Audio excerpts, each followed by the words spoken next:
नमस्कार मित्रों, आचार्य रामगोपाल दीक्षित जी ने बिना दवा, बिना मशीन और बिना साइड इफेक्ट के सरल अर्धनारीश्वर चिकित्सा वेलनेस न्यूरोथेरेपी विकसित कर इसे न सिर्फ देश में बल्कि दुनिया भर में प्रसिद्ध किया है। उनका उद्देश्य है स्वस्थ भारत, समृद्ध भारत। तो चलिए इस पॉडकास्ट में बात करते हैं आचार्य रामगोपाल दीक्षित जी से। तो आचार्य जी, सबसे पहले तो मैं ये जानना चाहूँगा कि आपके सामाजिक जीवन की शुरुआत कहाँ से हुई? क्या कोई बचपन में या युवावस्था में कोई ऐसा मौका था या कोई ऐसी सीख थी जिसने आपको इस दिशा में काम करने के लिए प्रेरित किया? तो अनुपम जी, क्या है कि कभी भी जो पौधा बड़ा होता है ना, तो उसका प्रारंभ का समय बहुत महत्वपूर्ण होता है। मुझे ऐसा लगता है कि मेरे जीवन में एक अद्भुत घटना जो हुई, उसने मेरे जीवन की दिशा को बदला।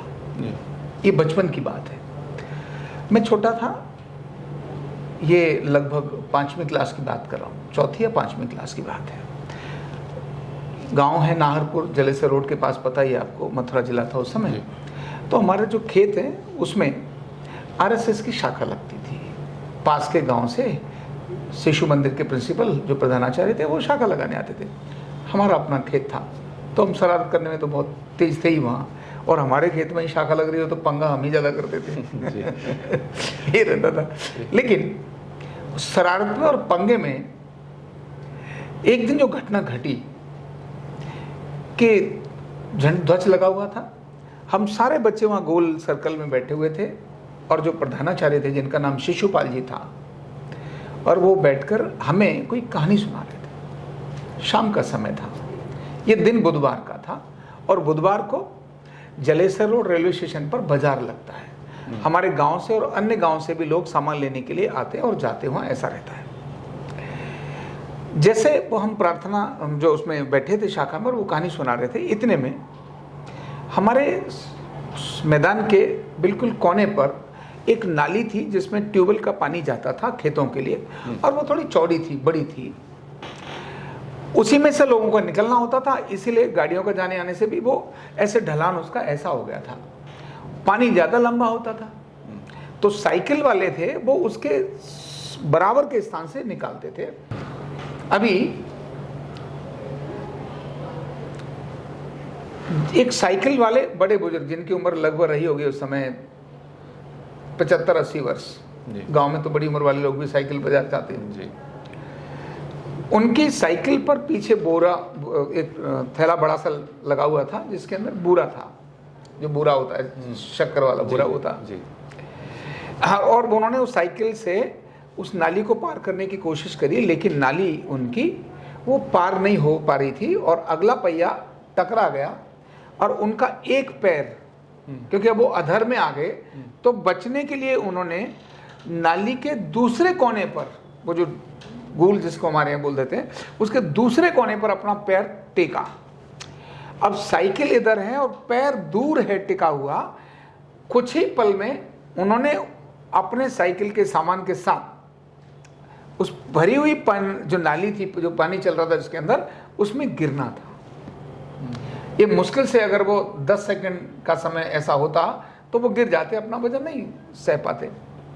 बस वो जो शिशुपाल जी जो थे, जो शाखा लगा रहे थे, उन्होंने जब ये घटना देखी, बोले अरे, तो उन व्यक्ति का पैर टिका, साइकिल रुकी, इतने में ही वो वहां से उन्हें समझ आ गया कि ये गिरने वाले हैं, और हमारे सबको छोड़कर वो तेजी से उधर दौड़े उनको बचाने के लिए, शाखा छोड़कर। जैसे वो दौड़े तो मैं भी और हम बाकी लोग भी एकदम उनकी तरफ दौड़े, और उनको उन्होंने गिरने से पहले ही बचा लिया। वो घटना तो छोटी जरूर थी, लेकिन मुझे उस घटना के बाद मेरे स्वभाव में शाखा के लिए और बाकी सबके लिए एक बहुत बड़ा बदल मेरे अंदर उसमें आ गया। जो मैं शरारत करता था शाखा में, वो छूट गई, और मुझे लगा कि ये संगठन कोई अच्छा काम करता है, इसके जो लोग हैं वो दूसरे की हेल्प करते हैं, और तभी मेरे मन में कहीं ना कहीं ये भाव आ गया कि तुमको समाज और देश के लिए काम करने के लिए ये संगठन भी आपके लिए उपयोगी हो सकता है। और मैं ये मतलब जो मेरी सामाजिक जीवन की जो आधारभूत घटना बोलूं तो उनमें से एक ये महत्वपूर्ण घटना। चलिए, बड़ी अच्छी घटना है जिसने आपको प्रेरित किया। आचार्य जी, क्या आपके जीवन में कोई ऐसा क्षण था जहाँ पर आपने ये महसूस किया कि जो मेरा जीवन है वो चिकित्सा और सेवा के लिए अब बिल्कुल तत्पर होकर समर्पित कर देना है? अगर था तो वो कौन सा पल था? ये युवावस्था में जब मैंने अपना घर परिवार छोड़ करके पूरा एक समाज के कार्य के लिए निकल गया जी। और जम्मू में मैं वहाँ संघ के उसमें प्रचारक के रूप में काम करता था। चिकित्सा परंपरा ये मेरे घर की थी ही, इसलिए मैं वहाँ भी लोगों को स्वास्थ्य के प्रति जागरूक करता था। तो मेरे जो वहाँ अधिकारी थे संघ के, उनको ऐसा लगा कि इस व्यक्ति को आरोग्य के क्षेत्र में जाना चाहिए, स्वास्थ्य के क्षेत्र में जाना चाहिए। और उन्होंने मुझे महाराष्ट्र के सूर्यमाल स्थान पर, थाने डिस्ट्रिक्ट में है, और वहाँ एक डॉक्टर मेहरा जी थे, डॉक्टर मेहरा जी, उनके पास मुझे भेजा कि तुम वहाँ जाओ। मैं वहाँ गया और जाने के बाद मैंने देखा कि जो मेहरा जी करते हैं वो कुछ बहुत ही प्रभावी है, परिणामदायक है। और तभी मेरे मन में ये आया कि जो वो करते हैं वो मेरे पिताजी भी करते थे, लेकिन ऐसे लोग करते करते चले जाते हैं और अपना विज्ञान वो उनका खत्म जैसा हो जाता है। इसीलिए मुझे लगा कि ये मुझे अध्ययन करना चाहिए। परिणाम देखे तो मैंने लिटरेचर तलाशने की कोशिश की, साहित्य तलाशने की कोशिश की, तो कहीं साहित्य मुझे उस पर लिखित कुछ पुस्तकें मिली नहीं। तो मेरे मन में बार बार ये आता था कि ये जो कुछ होता है, ये जो कुछ करते हैं, इसका वैदिक संदर्भ तो है, ये कहीं ना कहीं हमारे ग्रंथों में है तो। और उसके बाद मैंने अनेक सारे ग्रंथों को पढ़ना शुरू किया। मैंने उसके अंदर वेदों को भी पढ़ा, संहिताओं को उसके अंदर पढ़ा, और वो पढ़ने के बाद मुझे ये समझ आया कि ये बहुत वैदिक और अनुपम जो ज्ञान है भारत का, अब ये ज्ञान लोक कल्याण का कारण बनेगा। और उसके लिए मेरे जीवन का पर्पस, उद्देश्य मुझे इसमें मिल गया कि अब मेरी लाइफ सर्वे भवन्तु सुखिनः सर्वे सन्तु निरामयः की भावना के लिए ही है, और मुझे इसी में लग जाना चाहिए। और यही मेरी प्रेरणा का कारण रहा। और तब से मैंने अनेक सारे ग्रंथों का अध्ययन करना, उन पर पुस्तकें लिखना और बहुत सारी चीज़ों को सर्च करना, और उन्हीं में से यह अर्धनारीश्वर का ज्ञान मेरे को समझ में आया। यही मेरी प्रेरणा उसमें लगाने का कारण रहा। आचार्य जी, आप तो काफ़ी लंबे समय तक राष्ट्रपति भवन में स्वास्थ्य सलाहकार रहे हैं, और बहुत सारे लोग जाहिर सी बात है कि आपके पास आते जाते रहे होंगे। लेकिन अगर मैं प्रारंभ के 20 वर्षों की बात करूं तो आप कभी देश के बाहर नहीं गए इस चिकित्सा की पद्धति को लेकर। उसके पीछे का कारण हर कोई जानना चाहता है, उस पर क्या कहेंगे? आपने बहुत महत्वपूर्ण प्रश्न किया कि मैं 20 वर्षों तक मैंने यहाँ प्रैक्टिस की, लेकिन मैं भारत से बाहर नहीं गया, जबकि मुझे अनेक अवसर थे। और 18 देशों में तो मेरे अपने ऐसे सीख करके शिष्य भी गए थे वहाँ जो कर रहे थे। 2019 में इसको ऑफिशियल भारत सरकार की मान्यता मिली। इसके बाद मैंने मन बनाया, तो उसके पीछे जो कारण था, राज था, वो मैं आज आपके सामने बताना चाहूँगा। मुझे पता है कि दुनिया के देशों ने इस भारत के ज्ञान को अपने यहाँ ले जाकर वो यहाँ आए, यहाँ से ग्रंथों को लिया, यहाँ की रिसर्च ली और वहाँ अपने यहाँ ले गए। अपने यहाँ ले जाकर केवल उन्होंने ट्रांसलेशन कराया, चेंज किया, और अपने हमारे ग्रंथों में अपना ट्रांसलेशन करके हमारे लोगों से समझकर और उस पर अपनी मोहर लगा दी। और आप जानते हो दुनिया ने इसको एक्सेप्ट भी किया है। रेडियो वायरलेस जगदीश चंद्र बसु ने बनाया था। उनके थीसिस को चोरी करके मार्कोनी ने अपने उस पर मोहर लगा दी थी।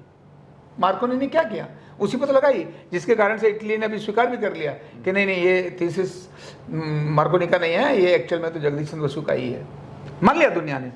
राइट ब्रदर्स, जिन्होंने अभी आधुनिक जहाजों की का जो भूमिका है, जो उन्होंने जो अनुसंधान है, वो तो उन्होंने किया, लेकिन मोहर किसने लगा ली?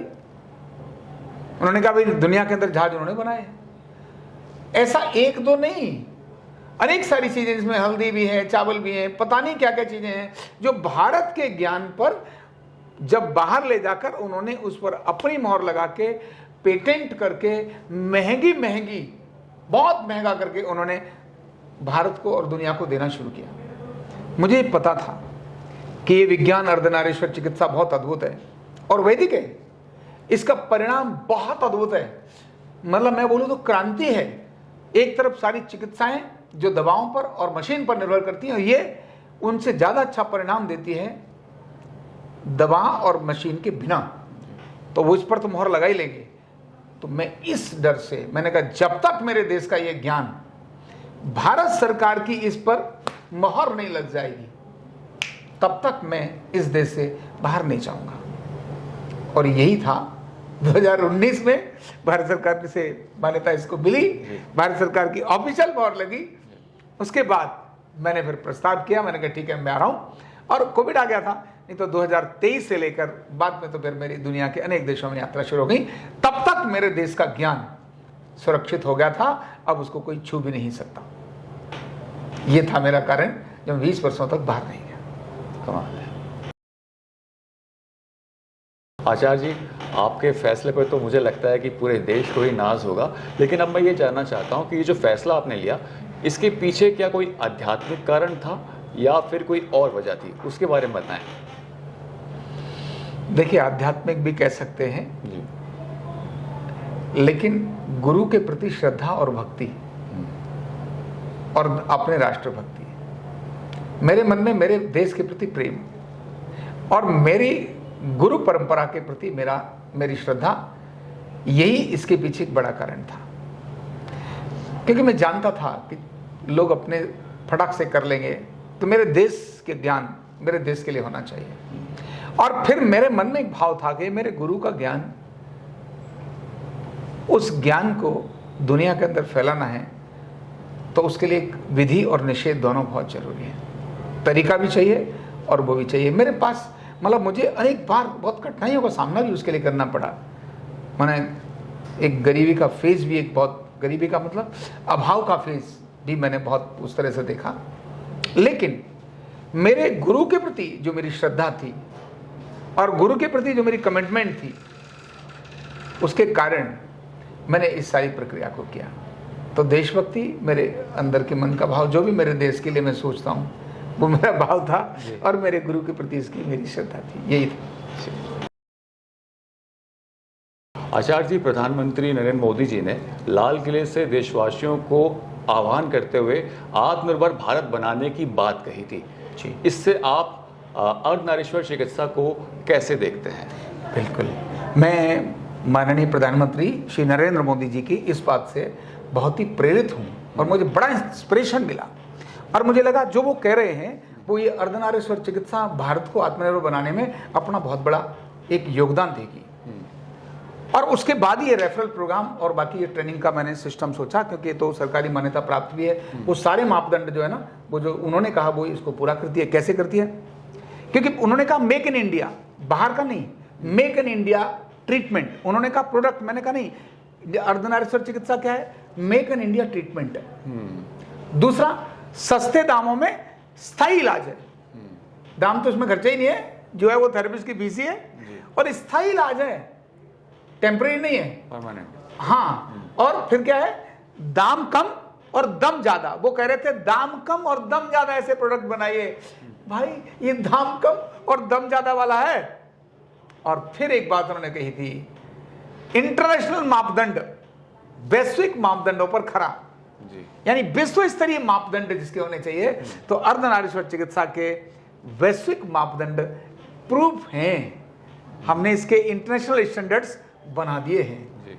तो आत्मनिर्भर भारत बनाने में अर्धनारीश्वर चिकित्सा हर प्रकार से अपना योगदान करती है, क्योंकि ये बेरोजगारी को भी ठीक करती है, लोगों को सिखाकर युवाओं को, और बीमारी भी ठीक करती है।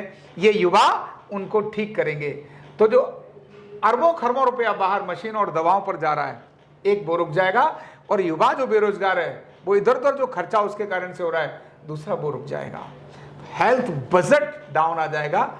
और जब कोई व्यक्ति बीमार होता है ना, केवल हेल्थ बजट की बात नहीं है, जब कोई व्यक्ति बीमार होता है तो उस समय पर अगर उसकी कमर दर्द कर रही है तो उसकी प्रोडक्टिविटी कम हो जाती है।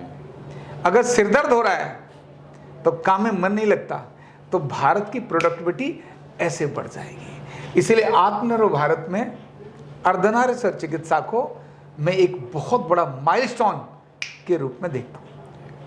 Thank you so much.